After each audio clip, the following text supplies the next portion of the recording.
শয়তান আল্লাহ তাআলার হুকুমকে অমান্য করলো। আল্লাহ তাআলার হুকুমকে অমান্য করলো। আল্লাহ তাআলা তাকে জিজ্ঞাসা করলেন যে তুমি কি জন্য আমার হুকুমকে অমান্য করলে। দেখেন যে আল্লাহ তাআলা কোরআনুল কারীমের মধ্যে সেটা বলে দিয়েছেন সময় সংক্ষেপ। তারপরেও একটু চেষ্টা করে একটু বলার চেষ্টা করি যে আল্লাহ তাআলা আমাদেরকে কতটা ভালোবেসেছেন, আল্লাহ তাআলা আমাদেরকে কতটা ভালোবেসে সৃষ্টি করেছেন। আল্লাহ রাব্বুল আলামিন কোরআনের কারীমের মধ্যে বলেন যে যখন আল্লাহ তাআলা মানুষকে সৃষ্টি করলেন, মানুষকে সৃষ্টি করার পর যখন ফেরেশতা সকলকে বললেন সিজদা করার জন্য, ফাসাজাদাল মালাইকাতু কুল্লুহুম আজমাউন, তারা সকলেই আল্লাহ তাআলার হুকুমকে মেনে নিয়ে সিজদা করলো। আল্লাহ রাব্বুল আলামিন বলেন ফাসাজাদাল মালাইকাতু কুল্লুহুম আজমাউন, সকলেই তারা সিজদায় লুটিয়ে পড়লো, সকলেই সিজদা করলো ইল্লা ইবলিস, কিন্তু ইবলিস সে সিজদা করলো না।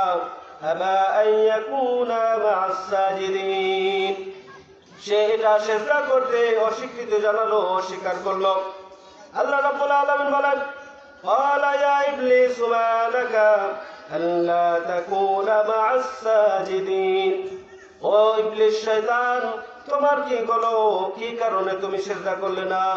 ক্বালা লাম আকুল লিআসজুদা লিবাশারিন খলাকতাহু মিন সালসালিন মিন হামাইন মাসনুন, তুমি তাকে এই মানুষকে, তুমি তো এই মানুষকে গন্ধ যুক্ত কাদা ঠনঠনা মাটির থেকে তুমি তাকে সৃষ্টি করেছো। আলাম আকুল লিআসজুদা, আমার জন্য কি এটা শোভা পায় যে আমি তাকে সিজদা করব? আল্লাহ তাআলাকে দেখেন যে আল্লাহ তাআলাকে কিভাবে যুক্তি দিচ্ছে, আল্লাহ তাআলার সাথে কিভাবে বলছে যে আমার জন্য কি এটা শোভা পায় যাকে পচা দুর্গন্ধ মাটি দিয়ে সৃষ্টি করলে তাকে আমি সিজদা করব? আর তুমি তো আমাকে সৃষ্টি করেছো খালাকতাহু মিন তিন ওয়া খালাকতানি মিন নার, তাকে সৃষ্টি করছো মাটি থেকে, আমাকে সৃষ্টি করছো আগুন থেকে, আমার জন্য কি শোভা পায় যাকে আগুন থেকে সৃষ্টি করলে সেই আগুন মাটির সামনে অবনত হবে? এটা কি শোভা পায়?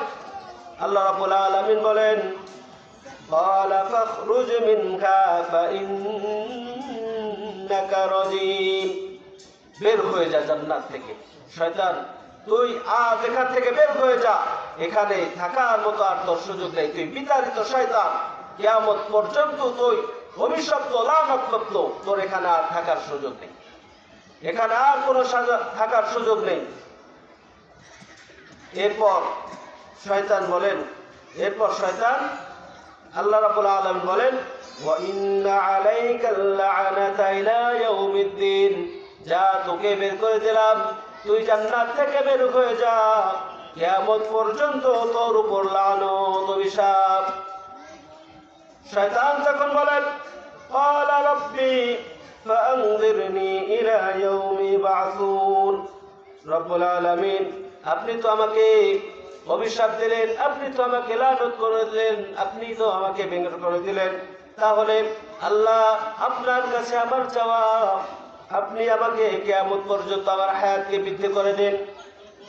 ক্বালা ফাইন্নাকা মিনাল মুনযারিন, আল্লাহ রাব্বুল আলামিন বলেন যা যা তোকে আমি দিয়ে দিলাম, এরপর তোকে যেই হায়াত দিলাম সেই হায়াতের সীমা কত পর্যন্ত শুনে রাখ, ইলা ইয়াউমিল ওয়াক্তিল মা'লুম, একটি নির্দিষ্ট সময় পর্যন্ত তোকে হায়াত দিয়ে দিলাম, একটা নির্দিষ্ট সময়, অর্থাৎ কিয়ামত পর্যন্ত তোর সুযোগ, এই কিয়ামত পর্যন্ত তোর সুযোগ, যা তোকে আমি সেই সুযোগ দিয়ে দিলাম। এরপর শয়তান বলে ক্বালা রাব্বি বিমা আগওয়াইতানি লাউসাইয়িরান্না লাহুম ফিল আরদি ওয়া লাউগিয়ান্নাহুম আজমাইন, আল্লাহ তাআলা যে আদম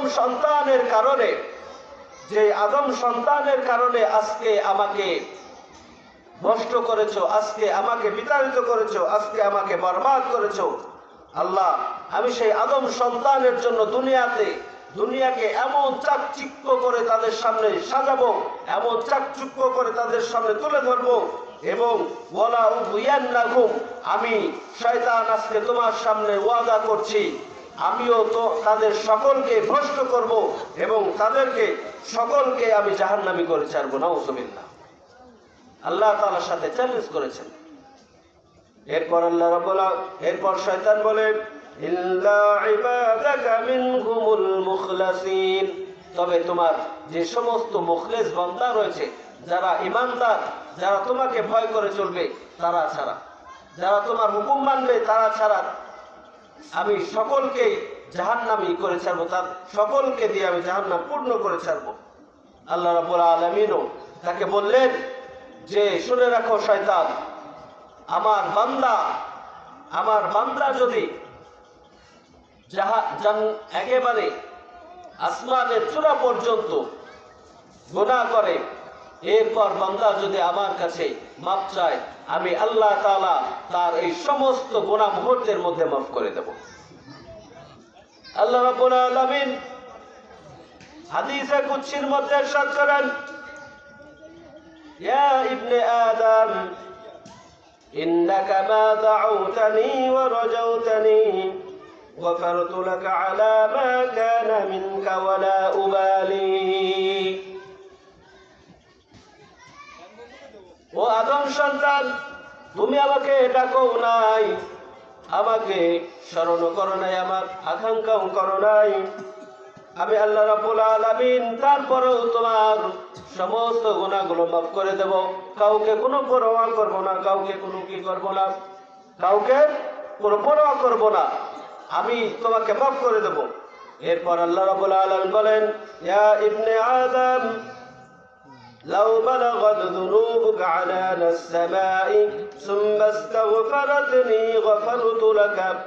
আল্লাহ রাব্বুল আলামিন বলেন, ও আদম সন্তান, যদি তুমি তোমার গুনাহের পাল্লা এতটা ভারী হয়ে যায় যে তোমার গুনাহ আসমান পর্যন্ত পৌঁছে গিয়েছে, আসমান পর্যন্ত গুনাহ করে ফেলেছো, এরপর বান্দা তুমি যদি আমার কাছে মাফ চাও, আমি আল্লাহ রাব্বুল আলামিন তোমার সমস্ত গুনাহগুলোকে মাফ করে দেব।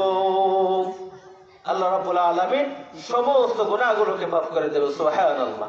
সে আল্লাহকে আমরা চিনলাম না, সে আল্লাহ তাআলাকে আমরা চিনলাম না, আমরা দুনিয়ার মায়ায় পড়ে, দুনিয়ার লোভ লালসায় পড়ে আল্লাহ তাআলাকে ভুলে গেলাম। আমরা আল্লাহ তাআলাকে ভুলে আল্লাহ তাআলার সাথে নাফরমানি করলাম, কিন্তু সব শেষে আমাদের আপন কে? আমাদের আপন কে? আমাদের প্রধান বক্তা এসে গেছেন, সকলেই তাকবীর, নারায়ে তাকবীর, নারায়ে তাকবীর। আল্লাহ